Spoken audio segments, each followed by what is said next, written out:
Bienvenue sur ma chaîne, j'espère que vous allez bien. Alors aujourd'hui on va parler de couple. Parce qu'il y a trois types de couples, hein. Il y a des couples que la femme ne travaille pas et la femme est au foyer. Et il y a des couples, la femme travaille mais l'homme lui dit écoute, ton argent, fais ce que tu veux avec, c'est moi qui vais te prendre en charge, je vais faire tout ce que tu veux pour prendre soin de toi et tout. Moi je ne vais pas parler de ces couples là. Moi je vais parler de couples 50-50. C'est ça que je vais parler. Des couples où la femme travaille, les maris travaillent, mais par rapport aux tâches de la maison, aux trucs de la maison, ils font 50-50. Donc, je vais parler à ces femmes-là. Donc, les femmes, si vous faites 50-50, déclaration pour les impôts. Si vous avez 2 enfants, madame, même si tu gagnes 500 euros, tu déclares un enfant, lui aussi déclare un enfant. Parce que nous les femmes, qu'est-ce qu'on fait parfois? On dit, ah, mon mari gagne beaucoup, je vais lui laisser déclarer les filles. Ce n'est pas un problème, c'est bien gentil. Mais on ne sait jamais le jour où la mayonnaise va tourner. On ne souhaite pas que la mayonnaise tourne. Mais si la mayonnaise tourne et que toi, tu l'as toujours laissé déclarer les enfants, lui, quand il ira, il va dire que c'est lui qui a toujours pris en charge de tout. Donc, parce que dans tous les relevés des impôts, on verra que les enfants ont toujours été à sa charge. Donc, toi, même si tu te défends, tu te dis, oui, mais moi aussi, je faisais des dépenses comme ça, moi aussi, j'achetais ça, moi aussi, je faisais ça, moi aussi, c'est beau tout ça. Mais tu n'as pas de preuves de ça. Parce que lui, il va montrer ses impôts en disant que, regarde, c'est moi qui ai toujours déclaré des enfants. Ça veut dire que les enfants ont toujours été à ma charge. Et pourtant, toi, tu n'as pas laissé la charge des enfants pour lui. Toi aussi, tu t'en occupais. Toi aussi, tu achetais à manger. Toi aussi, tu faisais tout ce qu'il fallait pour tes enfants. Mais lui, il va montrer ça. Il va oublier que tu avais fait ça pour l'arranger, pour qu'il puisse payer moins d'impôts. Et par rapport à la maison, peut-être il puisse un peu contribuer un peu plus. Mais lui, il ne va pas voir ça. Donc voilà, les filles, les femmes, les mamans, si vous avez, surtout si vous n'êtes pas marié, hein, si vous vivez en concubinage, c'est très important.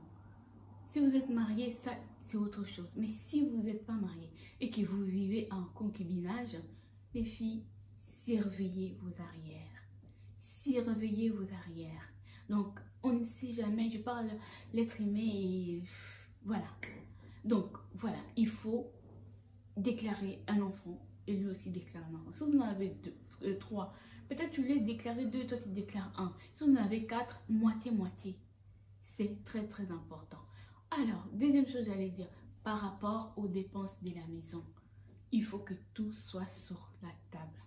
Il faut que tout soit sur la table. Et mesdames, quand vous faites des dépenses, je vais vous dire une chose. Il faut acheter, je sais pas, il faut acheter un lutin. Je sais pas, un lutin. Hein? Ouais, c'est ça qu'on dit, un lutin.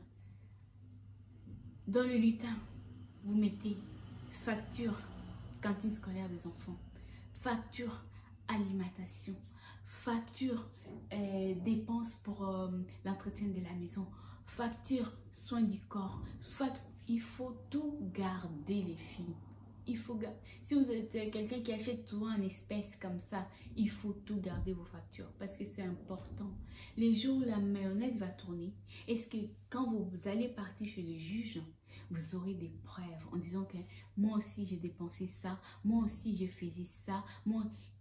En fait, ces conseils-là, que ce soit que vous êtes marié avec un Européen ou bien un Africain, c'est très très important parce que les cœurs de l'homme, c'est Dieu lui-même qui sait, qui connaît. Les cœurs de l'homme, parce que nous les femmes parfois on fait trop vite confiance, on pense que oui, cette personne ne me fera jamais ça, cette personne ne fera jamais ça, mais méfiez-vous. Méfiez-vous les filles, les femmes, les dames. Donc voilà, je n'ai pas dit qu'il faut vivre comme il faut vivre sur les pointes de pied et tout. Non, je n'ai pas dit ça. Mais je dis seulement qu'il faut vraiment faire attention parce qu'il y a beaucoup de femmes quand même maintenant qui se retrouvent dans la rue, qui se retrouvent dans des situations difficiles à cause de ces gentillesses-là. Parfois, on a cette naïveté dans la tête en pensant que non, non, non. Surtout si vous n'êtes pas marié. Ça, c'est ça. Alors, deuxième chose sur le bail.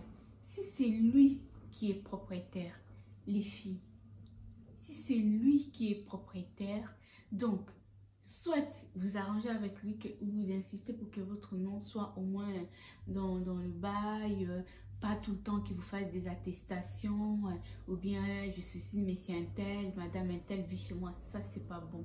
Soit vous déménagez, vous trouvez un appartement dans le bail, il y aura votre nom à tous les deux.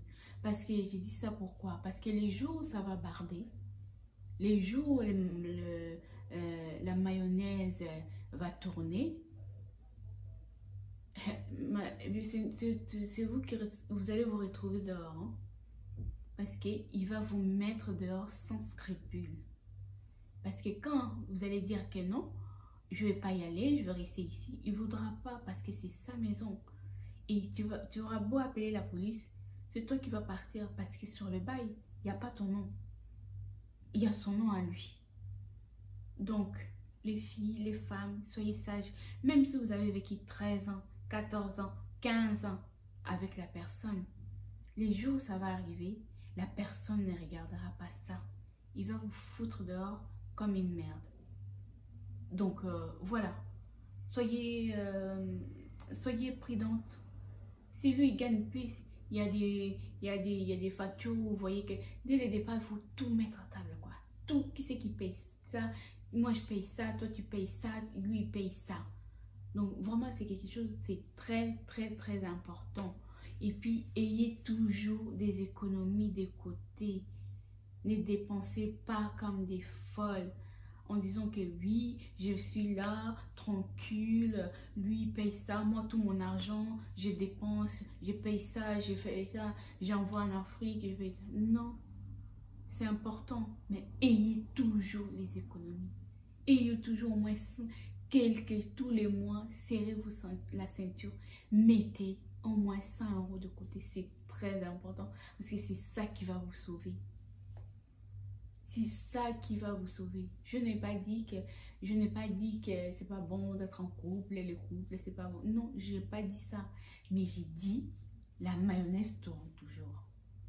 J'ai pas dit, là, j'ai dit, la mayonnaise tourne. Il y a d'autres, ça reste comme ça indéfiniment. Surtout quand vous n'êtes pas marié et que tu vis chez lui. Ça, c'est quelque chose, c'est très dangereux. C'est très dangereux. Il faut toujours vouloir avoir votre nom sur le bail. Sur le bail, c'est vraiment quelque chose de très très important. Parce que si tu lui dis, c'est pas grave, les jours où tu voudras, les jours où la mayonnaise va tourner, tu vas aller où? Tu vas aller où? Si tu n'as pas d'économie, si tu n'as rien.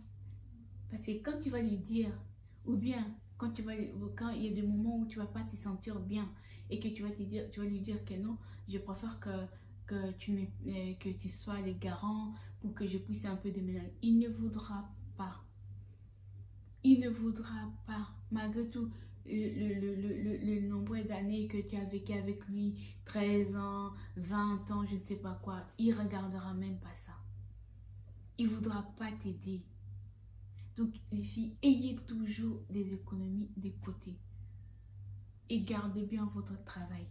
Parce que c'est ça qui va vous sauver dans des moments difficiles. C'est ça qui va vous sauver quand vous serez, quand la mayonnaise va tourner. Donc, voilà.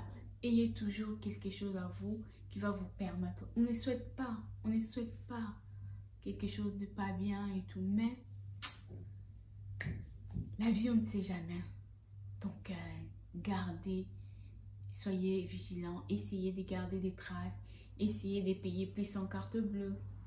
si vous lui faites des virements parce que vous vivez chez lui et qu'il vous réclame un loyer, gardez toujours ces traces-là. Il ne faut pas le payer en espèces. Il faut toujours faire des virements.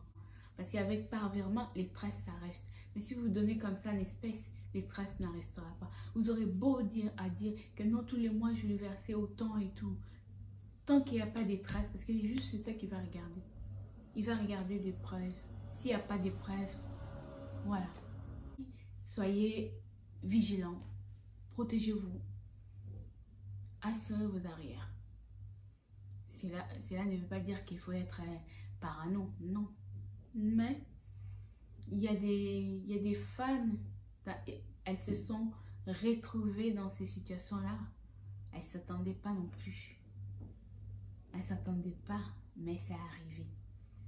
Donc voilà, ça arrive, hein? Parfois quand il n'y a plus d'amour, il n'y a plus ça, ben, les deux personnes se séparent.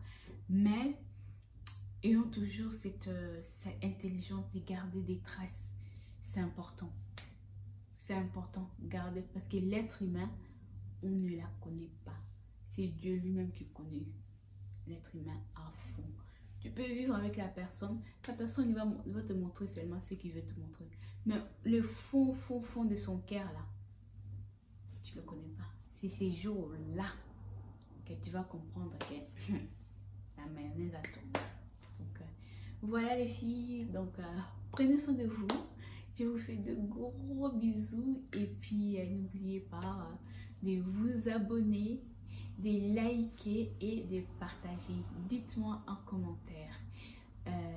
Donnez-moi votre avis par rapport à ce que j'ai dit, si ça vous est déjà arrivé ou bien vous pensez que je suis un peu parano quand je dis qu'il faut garder les tickets et tout, c'est des trucs de malade, mais bon, dites-moi dans les commentaires, comme ça on verra bien. Et puis je vous fais de gros bisous, prenez soin de vous.